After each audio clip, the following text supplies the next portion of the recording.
mayam etang taram ite. And it's Krishna, he says, this supreme energy of mind, consisting of the three modes of material nature, this is a material world. It is his energy, and it's supreme. You cannot. It's very, very difficult to overcome. It's not possible. But if we surrender unto him, it is easy to cross beyond. So that if we really want to, get back to our true nature, the true nature of the soul, the eternity, we have to surrender unto Krishna. Everything that is not surrender unto him, it's impossible to overcome. We cannot do it, even though it might look easy. It's not possible. So the third item is we have to have complete faith that Krishna will protect us in any situation. Complete faith that Krishna will protect us in any situation. That means no matter what happens, no matter what the devotees tell us, because it's always, we feel sometimes if we get some purification, it often comes from the devotees, yeah? It's very often, especially after you come to Krishna consciousness, that because most of the time you're so busy and you're together with the devotees, so when you have some little unpleasant experiences, it will come from the devotees. So we have to have complete faith in Krishna that he will protect us, even if we have an accident on the road. Manida Prabhu, he told a story once when he was on Sankirtan. The whole Sankirtan crew, they were going in a bus, and they were going on this big bridge, and then when they came to the middle of the bridge, there was like, 10 minus degrees or something, all of a sudden it was complete ice, and the car started going like this. And it was in the middle of the bridge, and could drop off at both sides as far as I understood. And everyone was going, and then he was going, and then it was going all the way over the bridge, and then finally at the end, he stopped the car, and he turned around. Not one of you remembered Krishna, you were just screaming like little girls, So in a situation like this, we have to always remember, so it's like Krishna, Govinda, we have to always remember Krishna and have complete faith that this is happening for a reason, and it's for our absolute benefit, it's for the best. Krishna will never put us in a situation that's not good for us. No matter what. No matter what. If it is disease, whatever it is, it's good for us. We might not understand why, but that will come if we're just patient.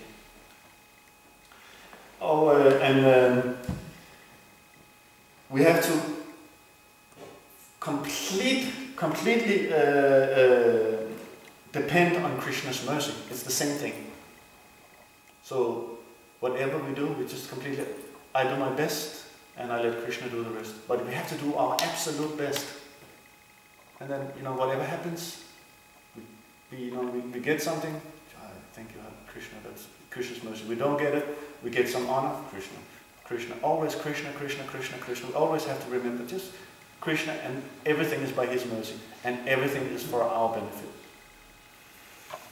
So the fifth item is we cannot have any interest separate from Krishna's interest. That means that we cannot have I do this for Krishna, and then I do this for myself. This is as long as most of us are on that level. I'm on that level. I completely, honest about that. I'm on that level, and most of us are. Not everyone, but as long as we're on that level, we also have to understand that the miseries will still come, because we're not doing everything. It's not pure devotional service. Karma Misvapati, they are mixed devotional service. And it will become, as long as we follow the process and we are with the devotees and we stay with them, we will become purified of this. So it will become better. We just have to continue. We just have to continue. It will become better. But we also have to understand this is something we have to give up. We cannot, as long as we have the desire to do anything for ourselves, it has a beginning and an end, and we will still bring us miseries. We will suffer because of great anxiety. And then we have to always be meek and humble and never proud. That's the sixth item. Because pride comes before fall. And we all have it. We all have pride and we are all proud. Because we are all have this envy that we would also like to be the enjoyers, you know. Why are they talking like that to me? They should respect me. It's like, I'm in this, but I'm doing so much, you know. I'm all day in the kitchen washing pots, you know, and then they just leave everything. They should respect me. This is disrespectful, you know. Why are they talking to me like that? I'm the temple president, you know. Come on, show some respect. I'm all out there on the street, you know. But as long as we have some feeling, you know, that's pride. And it's not possible. Why? It's very, very, very important to get rid of that pride. And it's because Lord Chaitanya, he said, Trinad apis nichina, tarol apis hishuna, amani na manade na, kirtaniya sadahari. That means that if we have, the last point, kirtaniya sadahari, that only in such a state of mind can we constantly chant the name of the Lord. Can we constantly remember the Lord? And it's you know, we have to be humble, more humble than a blade of grass. It means, and we have to be tolerant. So it means no matter what happens, you know, we have to just accept it as Krishna's mercy. And the reason why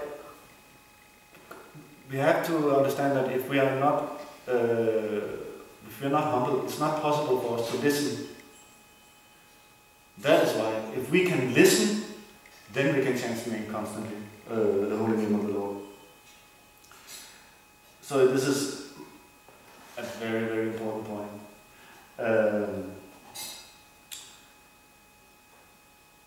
And that's exactly the point why we take a spiritual master. We have to accept a spiritual master because that's real humility. We have to accept the spiritual master and he understand that he is my Lord and Master. And whatever he says, I will do that. We all know that can be quite heavy on the false ego. He tells us something and we have to do it no matter what we feel like. We just have to follow his instructions. And we have to understand that the spiritual master, he knows better than us what is good for us and what is bad for us. We don't have the intelligence, that's why we surrender. You understand? I don't have any other intelligence to understand what is good for me or bad for me. So far, whatever I did in this material world didn't turn out right. So I have full faith in this person that he will help me. We surrender unto him and follow his instruction. And we have to totally give up our independence. I mean, if we take a spiritual master and we still have this independent mood, I mean, it's nice, you get a spiritual name, you get some respect from the devotees. You do that when you get initiated. Somehow or another, suddenly there's something, you know. But you're not a disciple if you still have this independent mood and if you're not following the instructions of the spiritual master. It's just, you know, name and fame. It's not just what disciple is all about. So we have to put ourselves directly under the direction of the Guru and his instructions. And that will make us humble. That will make us humble. If we are not there, it will teach us to be humble. The spiritual master, he knows exactly what is going on with us. So, just the other day, we had Srila Bhaktisiddhanta Saraswati Thakur's appearance day. And we had a class with Srila Prabhupada. Then in that class he said that we had to strictly follow our spiritual master's instructions, and then Krishna will give full facility. That means also that if Krishna is he limited in the facilities that he can supply with us, that means if we surrender to our spiritual master, follow his instructions, we get full facility for our own sense enjoyment? No. Full facility to serve our spiritual master and to serve Krishna. And the truth is, when we can get, you know, as much wealth, as much fame, Krishna will give us exactly what we can handle in order to serve him. And we will be truly happy, because that is our actual position as the servant.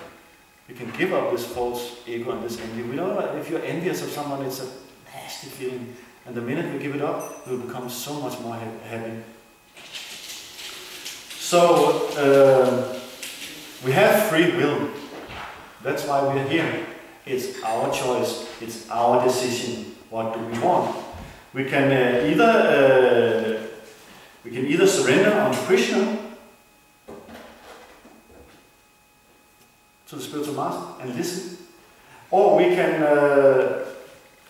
stop listening to the spiritual master, and if it is not the spiritual master who is teaching us, then it will be Srimati Mayadevi. There's only these two things. That means if we don't follow the spiritual master, we will learn from Mayadevi, and it will be looking sweet as honey, sweeter than the sweet, but so bitter in the end. We will have so much suffering out of it. She will teach us, for sure. I think, I don't know if I can speak for all of us, but I can at least speak for myself. She's a hard teacher. Quite a lot coming from her. So, hope we'll be able to listen to the spiritual master always. And the reason why also in this the material world is everything is based on calm. This is what, like I was talking about in the beginning. Calm, it means lust. There is no love in this material world. It is always based on you want something. You want love, so you give a little what you understand is love. It's not like you just don't expect anything back. You just give yourself food. It's not happening in this material world. It's karma loka, calm loka, not karma, but karma loka. And if we want to real love, what real love is all about, that is praying, it's pure love.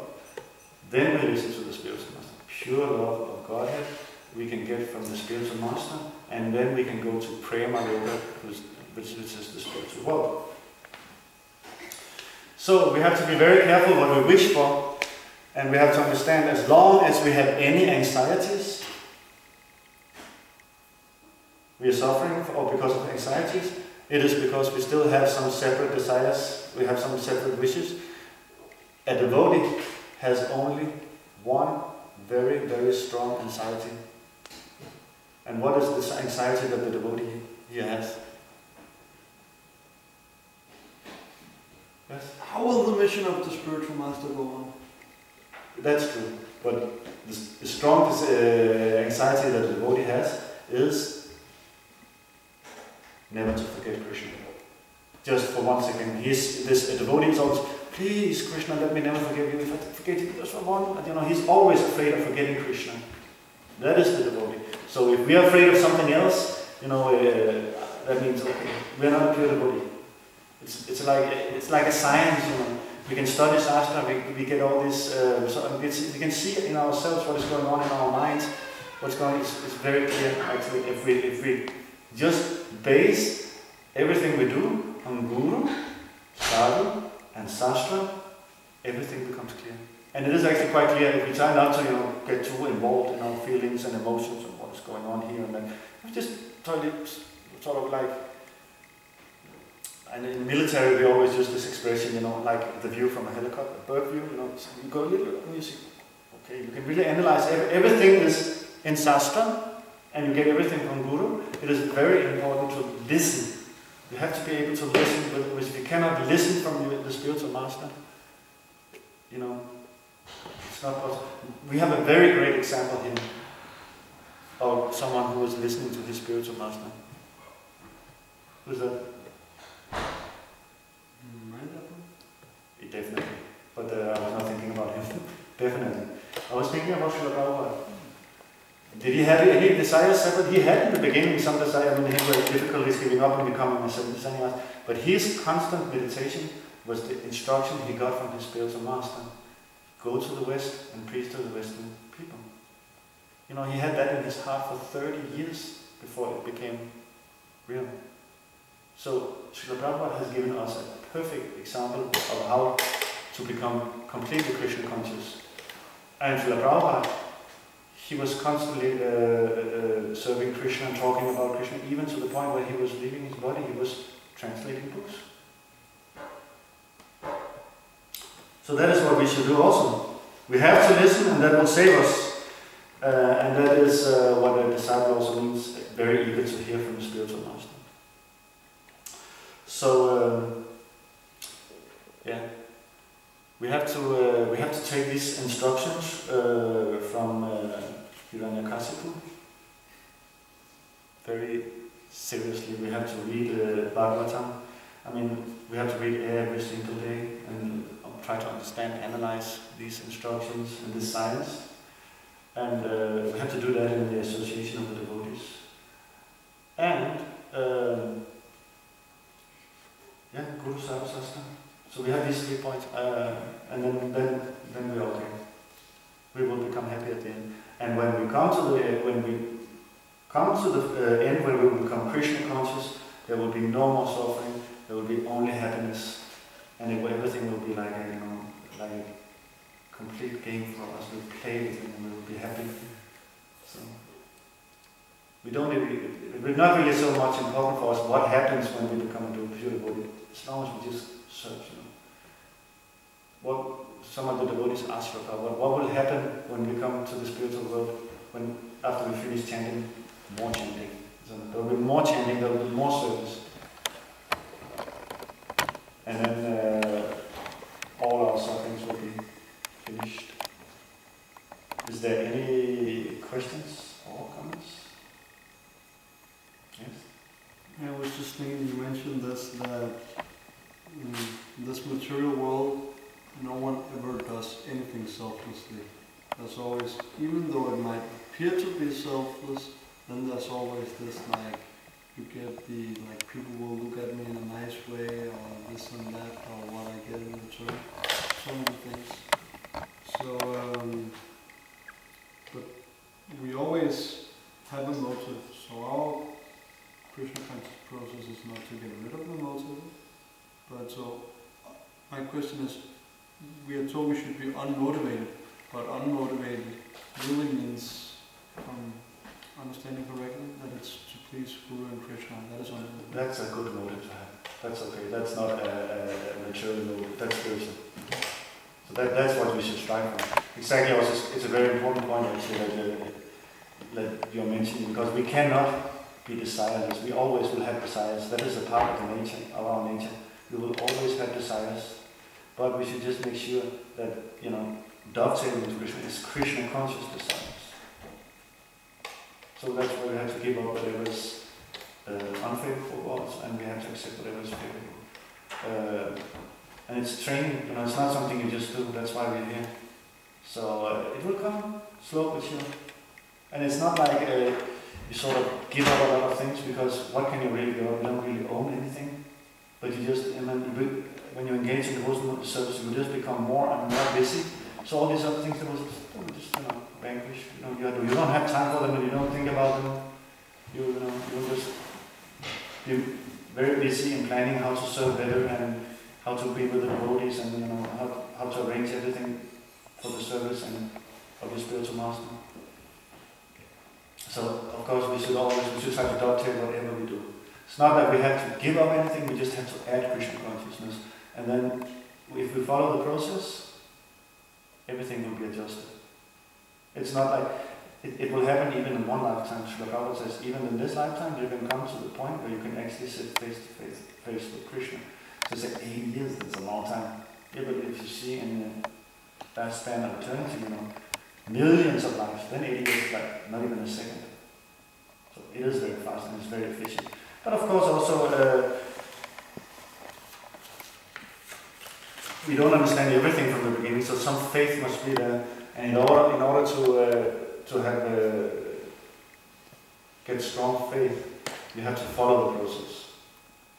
If we don't follow the process, faith will not come there, because you don't see the result. You can see if you follow the process, then whatever is comes from the spiritual master, whatever is in the books, and whatever you get from an association with the devotees, you can see it actually becomes truth. Even though you're not sitting face to face with Krishna right now, at least you cannot comprehend that. But you can understand it, because everything else your spiritual master told you, that was true so far. So when he tells you that you have complete faith, that will happen. And then you follow the process and you see more and more, it becomes real, it becomes like, how do you say, the sun is rising, yeah, it becomes more and more realized. Just like when the sun is rising, you don't see the sun immediately, but light is coming. So you understand if someone says there's the sun coming up, and the sun's coming up now, that's why it's becoming light. Okay, I mean it becomes more and more light. You understand? It will become more, and at a point you will see the sun in the horizon. So you say, okay, you have faith, and it becomes stronger and stronger, and then at one point you see the sun, and then it will rise. Yeah, that's how it is with Krishna. Yes. I was also just thinking about this Hiranyakashipu mentality about he's asking for these benedictions. Do not let me die like this and like that, and I don't want any rival. And I was just thinking because we were just at this health fair the other week, and it's actually quite funny because it's completely the same thing that people they just do, and then they call it spiritual. That they go for they want this and that oil so they never get old, and then they need to buy this and that special crystal so they get like very inspired and very intelligent, and like then they want to be able to heal the body so it never gets old and never gets sick and it never dies. And yeah, it's funny how the conditioned souls are just like trying to run away from. It's not like it's bad to take care of maintaining the body, but you have to understand the reason why you're doing it. Yeah. So I mean, if you need some oil for your shoulders, or you need to do some exercises in order for the body to work, you do that because with the body you serve Krishna. That's what we do here. But especially it gets funny when you see really old people. Of course, I can understand that I want to also take care of my body so it works nicely, and I can understand that the pain is increasing by the age. So old people, they suffer more, therefore they naturally then want to mitigate the miseries more. But it's just funny to see like these very, very old people who like, they don't have a long time left, and they try to, okay, so I just need to fix that problem, and then I need to fix this problem and that problem, and then I'll be good. Yeah. But no, then you'll be dead. And then another problem will come up also. It's like, it's the same thing as you have this, this dam, and there's a crack on it, and you put your hand there, and another one is coming there, and then a third one you put the foot, and then you move, there will always come another thing up. So you have to do your best and let Krishna take care of the rest. Just have faith. Okay, I'm trying to deal with the body in order so I can do my service in the temple, in order so I can serve my family. In whatever Krishna conscious situation you're in. If you're grahastha, you have to do something. So you maintain your body and the family, but it's for Krishna. It is not for your sense gratification. And you have to do something. I mean, you have to take care of your feet, otherwise you cannot go out on the street. The service is to go on the street, so you have to do it. It might look funny, you have these things, but it doesn't really matter. It's not important. You do it so that you can continue, the service goes on. That's what's important. And when you come to the spiritual world, you will not have these small problems. We can just do service all the time. And never ever be disturbed by our own desires for sense gratification. Is there any other comments, questions? Just a practical one, if I could get some kind of copy or take a note of these steps that we should these 6 steps that would be very nice. I have them written here, but it's also, you can also, they're at least in the beginning of Chaitanya Charitamrita, they're there, Prabhupada quotes them, but I also have them here. In what books do you say? Chaitanya Charitamrita, we have it up here. But I have them also here, but I don't have, there's the more elaborate explanation if you read, but I have the simple points here. Yeah. Is it not the same ones that Rupa Goswami he mentions in the next instruction? Yeah. Yeah, because I would like to meditate and look deeper into it. Actually, I would say nectar instruction is better to read that. Yeah, it's wonderful. It's very instructive, it's very nice. Yeah. Nectar instruction. Yeah, no. I don't have anything more, I'm sorry. So, Srimad Bhagavatam ki jai, Srila Prabhupada.